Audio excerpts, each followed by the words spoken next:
Unveiling Humanity's Genesis, a deep dive into Genesis 1:26-31. Ever wondered what makes humanity truly unique? Join us as we explore the profound story of creation in Genesis 1:26-31, uncovering the divine blueprint for mankind and its implications for our lives today. God meticulously crafted the world, separating plant and animal life. Then, he declared, "Let us make man in our image." This moment marks a pivotal point, setting humanity apart. Man was created last, a position of honor and favor. Yet, he was formed on the same day as the beasts, from the same earth. This serves as a reminder to avoid indulging the body and becoming like them. Man was designed to be distinct. A fusion of flesh and spirit, heaven and earth, combined in one being. This unique composition grants us a special place in creation. Let us make man, God proclaimed. This wasn't a solitary act, but a divine consultation. Man was created to glorify the Father, Son, and Holy Ghost. Baptism symbolizes our dedication to this great name, to whom we owe our very existence. The soul of man, in particular, reflects God's image. Man was made upright, with a clear understanding of divine things. Our will was meant to align with God's in all things. Affections were pure, free from bad appetites and passions. Thoughts were easily focused on the best subjects. Holy and happy were our first parents, bearing God's image. Sadly, this image has been defaced. May the Lord renew it upon our souls by His grace. God's new manner of speaking, "Let us make man," is significant. It reflects the importance of this creation declaration.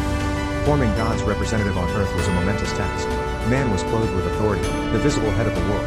The plural pronouns have been interpreted as Trinitarian by New Covenant believers. However, the original audience lacked this revelation. The Old Testament remains silent on the triune nature of God. The New Testament reveals God as three in one. How did the earliest readers interpret these plural pronouns? One proposal suggests God was speaking to angelic beings in his heavenly court. Another view sees it as a plural of majesty, referring to God's fullness.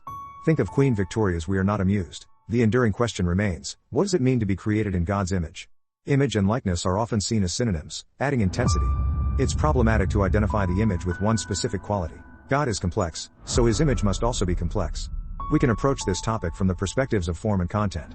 Form refers to personhood, intellectual, volitional, moral, creative, and religious capacities. Content refers to our relationship with God, servants in fellowship, and the world, dominion and stewardship. Form makes content possible. The servant aspect highlights the correspondence between humans and God. Dominion means God bids us to rule over his creation. Adam had tremendous authority. Dominion is part of the content, part of the image. God instructs him to act in relation to the creation he has given.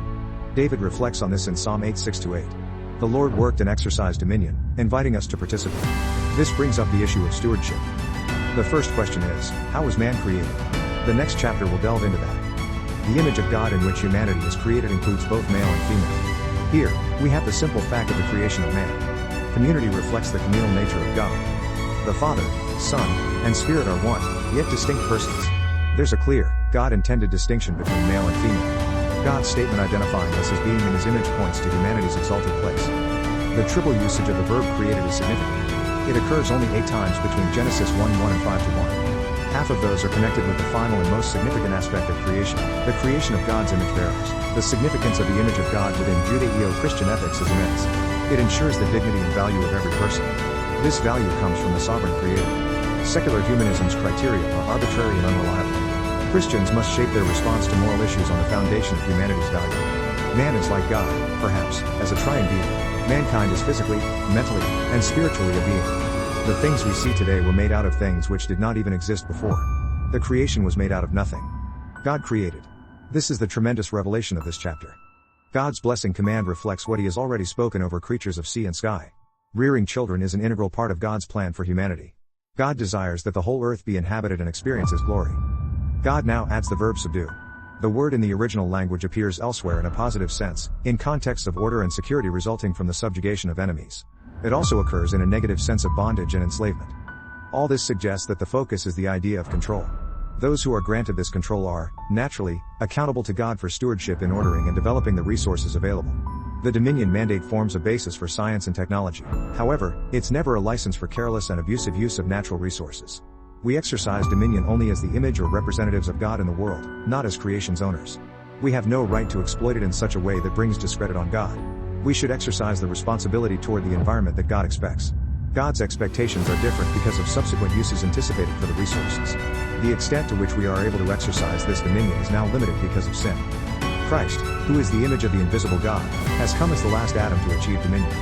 In him we have put on the new self and are growing into the image and likeness of God. God seems to be the one who introduced the subject of sex. In fact, there are 4 methods that God has used to get mankind into this universe. One was by direct creation, which produced Adam. A second way was by indirect creation, which produced Eve.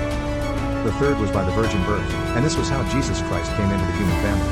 The fourth way is by natural generation, and that is pretty well known in our day.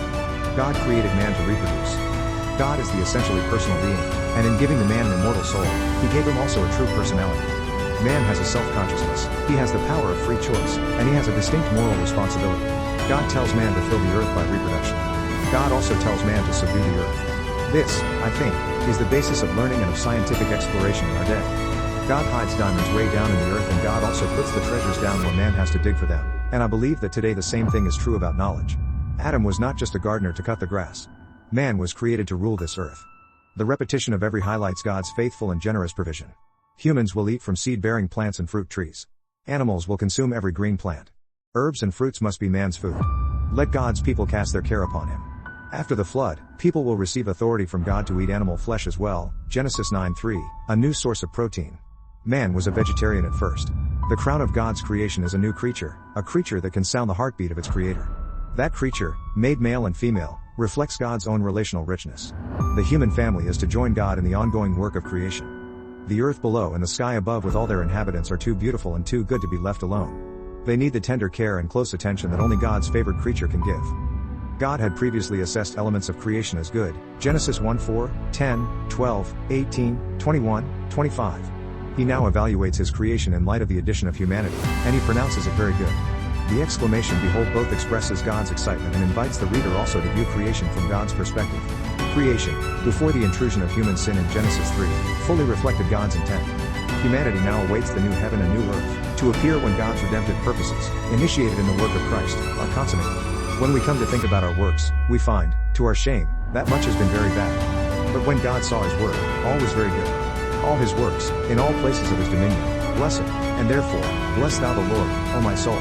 Let us bless God for the gospel of Christ, and when we consider his almighty power, let sinners flee from the wrath to come. If newly created unto the image of God in holiness, we shall at length enter the new heavens and new earth, wherein dwelleth righteousness. God is mentioned 32 times in this passage. The Bible doesn't attempt to prove God's existence.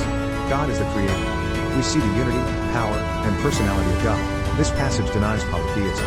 One God creates. It denies the eternity of matter, in the beginning.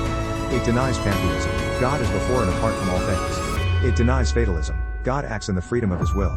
Striking features of this creation account include order, progress, promptness, and perfection. Understanding our creation is just the beginning. Now, we invite you to delve deeper. Subscribe to our channel for more insightful Bible studies. Share this video with your friends and family to spark meaningful conversations. Finally, reflect on how you can better live out God's image in your daily life. Let's strive to be faithful stewards of his creation and reflect his love to the world.